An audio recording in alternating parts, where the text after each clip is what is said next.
DGP Harish Kumar Gupta ఎదుట పలువురు మావోయిస్టులు లొంగిపోయారు. పోలీసుల ఆధీనంలో మొత్తం 13 మంది మావోయిస్టులున్నారు. మావోయిస్టులు వాడిన ఆయుధాలను పోలీసులు సీజ్ చేశారు. ప్రస్తుతం విజయవాడ కమిషనరేట్ ఆఫీసులో వాటిని భద్రపరిచారు. దీనిపై మరింత సమాచారం మా ప్రతినిధి సాహిత్య అందిస్తారు.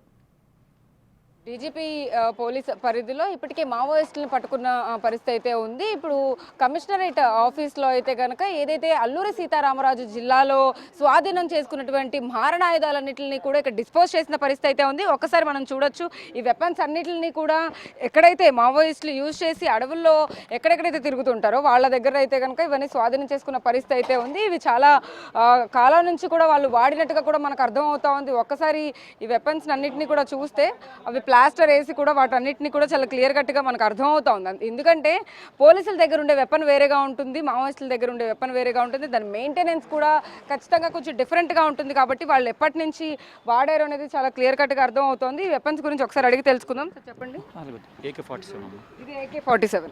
ఓకే. ఇది పక్కనండి BGL. Okay. BJL SLRs INSAS మొత్తం ఎన్ని వెపన్స్ అండి? 18.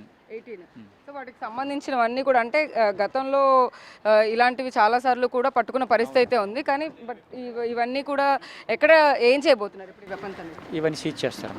సీజ్ చేసేస్తారు. ఇప్పుడు సీజ్ చేసేసి వీటిని అంతా వాడే పరిస్థితి ఏమి ఉండదమ్మా. ఓకే. అంటే మావోయిస్టుల దగ్గర నుంచి తీసుకున్నారా లేకపోతే స్వచ్ఛందంగా వెళ్ళి? మావోయిస్టుల దగ్గర నుంచి. ఓకే. సో ఈ వెపన్స్ అన్నిటిని కూడా అంటే రీమోడలింగ్ చేసి ఏమైనా వాడే ప్రయత్నం చేస్తారా లేకపోతే పక్కన పడతారు? సీజ్ చేస్తారు. సీజ్ చేయడం. ఓకే. అంటే టోటల్ అన్ని పవర్ఫుల్ వెపన్స్ ఏనా అండి? అవును తల్లి, చాలా powerful live weapons. Okay. Live weapons అంటే వాళ్ళే తయారు చేసుకున్నావా లేకపోతే? కొన్ని తయారు చేసుకున్నవి, కొన్ని దొంగిలించినవి లేకపోతే ఎక్కడి నుంచి తీసుకొచ్చి పోలీసు నుంచి దొంగిలించారు. సో చూడొచ్చు మనం ఇవన్నీ కూడా అంటే మావోయిస్టులు సాధారణంగా కూడా దాడి చేయడానికి కానీ కాల్పులు జరపడానికి కానీ ఇవన్నీ వాడుతూ ఉంటారు. ఒకసారి మనం చూస్తే ఇవన్నింటినీ కూడా ప్యాక్ చేసేస్తున్న పరిస్థితి. వీటన్నిటిని కూడా సీజ్ చేసేసారు. సీజ్ చేసేసి కూడా ఎవరు వాడేటువంటి ప్రయత్నం అయితే చేయరు. చాలా పవర్ఫుల్ వెపన్స్ అంటూ కూడా చెప్తూ ఉన్నారు.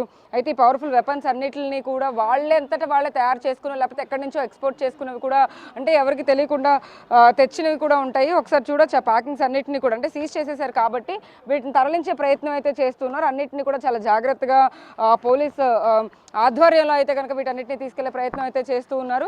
ఇప్పటికే అల్లూరి సీతారామరాజు జిల్లాలో ఇవన్నిటిని కూడా ఏవైతే వెపన్స్ ఉన్నాయో ఈ వెపన్స్ అన్నింటిని కూడా అంటే బాంబులు తయారు చేయడానికి కానీ ఏవైతే ఎక్విప్మెంట్ కావాలో వాటన్నిటిని కూడా అక్కడి నుంచి స్వాధీనం చేసుకున్నట్టుగా కూడా మనకు అర్థమవుతా ఉంది.